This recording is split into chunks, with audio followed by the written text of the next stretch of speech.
Hello students, स्वागत करता हूं आपका आज की बायोलॉजी क्लास में। हमने पिछले वीडियो में वाष्पोत्सर्जन का चैप्टर स्टार्ट किया था, उसी का हम आज आगे अध्ययन करेंगे। इस चैप्टर का इम्पोर्टेंट टॉपिक है रंध्र गति की क्रियाविधि, कि रंध्रों की गति किस प्रकार होती है उसके बारे में अध्ययन करेंगे। रंध्रों के खुलने व बंद होने की क्रिया को रंध्र गति कहते हैं। ठीक है, इसके संबंध में निम्न परिकल्पनाएं प्रस्तुत की गई हैं। तो पहली परिकल्पना है मंड शर्करा परिकल्पना, जिसे हम स्टार्च शुगर हाइपोथेसिस भी कहते हैं। इस मत को किसने दिया था? जेडी सायरे ने प्रतिपादित किया था। ठीक है, इस मत को जेडी सायरे ने प्रतिपादित किया था। उन्होंने क्या बताया था, उस सिद्धांत के बारे में हम इस प्रकार देखते हैं। ठीक है, जेडी सायरे ने बताया था कि दिन में गॉड सेल्स द्वार कोशिकाओं में CO2 की मात्रा कम होने से, दिन में क्या होता है कि CO2 की मात्रा कम होने से pH का मान बढ़ जाता है। गार्ड सेल में दिन में CO2 की मात्रा कम होने से pH का मान बढ़ना, यानी कि pH का लेवल जो होता है वो बढ़ जाता है, pH का मान बढ़ जाता है। तो pH का मान बढ़ने से फॉस्फोराइलेज एंजाइम जो होता है वो एक्टिव हो जाता है। फॉस्फोराइलेज एंजाइम एक्टिव हो जाता है। ठीक है, फॉस्फोराइलेज एंजाइम एक्टिव हो जाता है। ये एक्टिव होकर स्टार्च को, या आप कह सकते हो मंड को, हिंदी बोलते हैं इसको मंड को, स्टार्च को ग्लूकोज 1 फॉस्फेट में बदल देता है। स्टार्च को किस में बदल देता है? ग्लूकोज 1 फॉस्फेट में बदल देता है। ठीक है, जिससे क्या होता है? डीपीडी का बढ़ना, या आप कह सकते हो डीपीडी का मान बढ़ जाता है। तो मैंने आपको बताया था डीपीडी का मान कब बढ़ता है? जब किसी विलयन में विलायक के अंदर विलेय को मिलाते जाएंगे। जब किसी विलयन में हम विलेय को मिलाते जाएंगे तो विलेय को मिलाने से डीपी कम होता जाएगा। ठीक है, डिफ्यूशन प्रेशर जो होता है, विसरण दाब जो होता है वो कम होता जाएगा, और विसरण दाब में जो कमी होती है उसे ही हम डीपीडी कहते हैं। आप कह सकते हो विसरण दाब न्यूनता कहते हैं। तो विसरण दाब न्यूनता का बढ़ना, विसरण दाब न्यूनता कब बढ़ेगी? जब उसमें विलेय की मात्रा बढ़ती जाएगी। आप कह सकते हो उसकी सांद्रता बढ़ती जाएगी। तो सांद्रता बढ़ रही है, तो सांद्रता जब बढ़ती है हम जानते हैं, तो सांद्रता बढ़ने पर जिस कोशिका के अंदर सांद्रता बढ़ जाएगी तो उसके अंदर क्या होगा? बाहर से जल अंदर प्रवेश करने लगेगा। बाहर से जल अंदर प्रवेश करने लगेगा तो वो कोशिका क्या होने लग जाएगी? स्फीत होने लग जाएगी। जैसे किशमिश को हम जल में डुबोते हैं तो किशमिश फूल जाती है। क्यों? किशमिश के अंदर की सांद्रता ज़्यादा है और बाहर, यानी कि जल में डुबो रहे हैं हम, बाहर की सांद्रता कम है, तो जल बाहर से अंदर प्रवेश करेगा। ठीक है, तो डीपीडी का मान बढ़ जाता है। तो डीपीडी का बढ़ना, जिससे क्या होता है? ग्वाड सेल स्फीत होकर रंध्रों को खोल देती है। ठीक है, अब नाइट में क्या होता है? ये तो दिन में था, नाइट में क्या होता है? नाइट में इसी का उल्टा होता है। नाइट में क्या होता है कि CO2 की मात्रा का बढ़ना।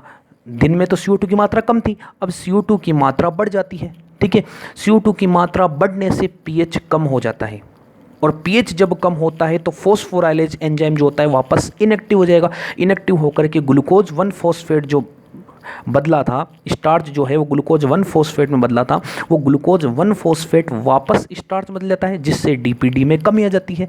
तो डीपीडी में कमी आएगी, तो डीपीडी में कमी कब आती है? डीपीडी में कमी आएगी तो क्या होगा कि जल की मात्रा बढ़ती जाती है। तो क्या होगा इसके अंदर? डीपीडी में कमी आ गई तो ग्वाड सेल जो होगी वो शलत हो जाएगी। शलत क्यों हो जाएगी? क्योंकि उसमें से जल बाहर निकल जाएगा, जल उसमें से बाहर निकल जाएगा। तभी तो हम देखते हैं ना, देखो कि सुबह के समय जो पेड़ों की पत्तियां होती हैं उनके ऊपर पानी की बूंदें दिखाई देती हैं। ठीक है, तो रात्रि में तो रंध्र बंद होते हैं और दिन में रंध्र खुल जाते हैं। ये थी जेडी सायरे की मंड शर्करा परिकल्पना।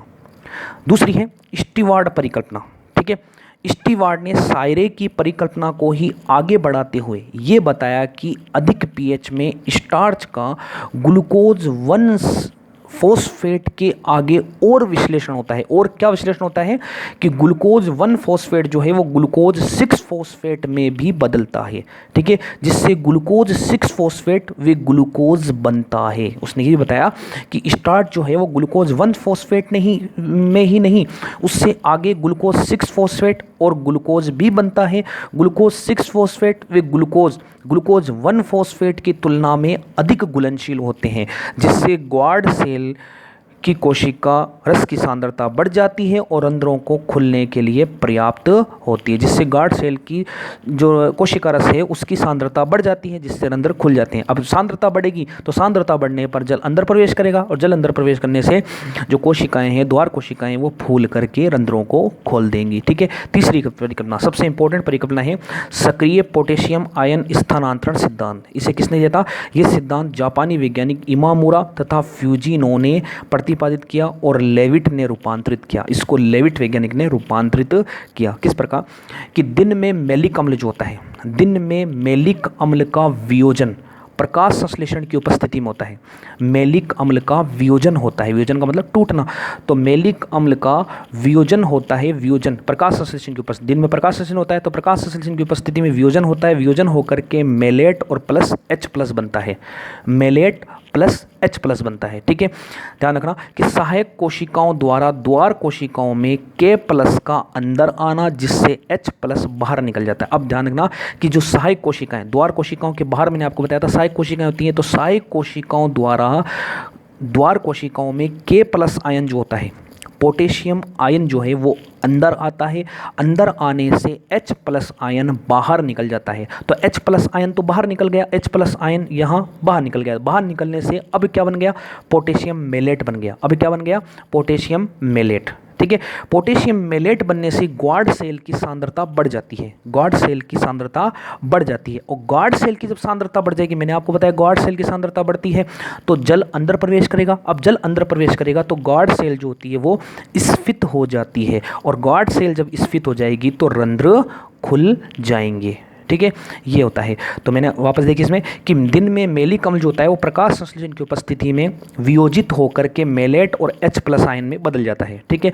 तो सहायक कोशिकाएं, तो द्वार कोशिका के चारों तरफ की जो सहायक कोशिकाएं, सहायक कोशिकाओं द्वारा द्वार कोशिकाओं में K प्लस आयन जो है वो अंदर आता है, जिससे H प्लस बाहर निकल जाता है। तो H प्लस बाहर निकल गया, तो H प्लस बाहर निकलने से अब जो कंपाउंड बन गया वो कौन सा बन गया? Potassium maleate.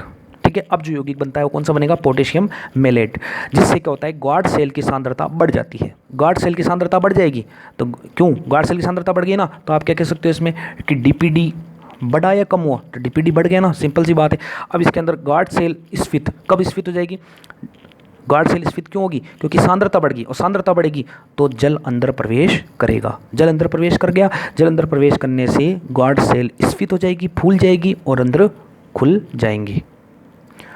हाँ, रात में क्या होता है? देखिए कि मैलिक अम्ल, रात में जो CO2 की मात्रा का बढ़ना, CO2 की मात्रा बढ़ जाती है। CO2 की मात्रा बढ़ने से एब्सिसिक अम्ल हार्मोन जो होता है वो सक्रिय हो जाता है। एब्सिसिक अम्ल हार्मोन जो होता है वो क्या होता है? वो सक्रिय हो जाता है, और सक्रिय होने पर क्या होता है कि मैलिक एसिड जो होता है वो स्टार्च में बदल जाता है। मैलिक एसिड जो होता है वो किस में बदल जाता है? मैलिक एसिड जो है वो स्टार्च में बदल जाता है। ठीक है।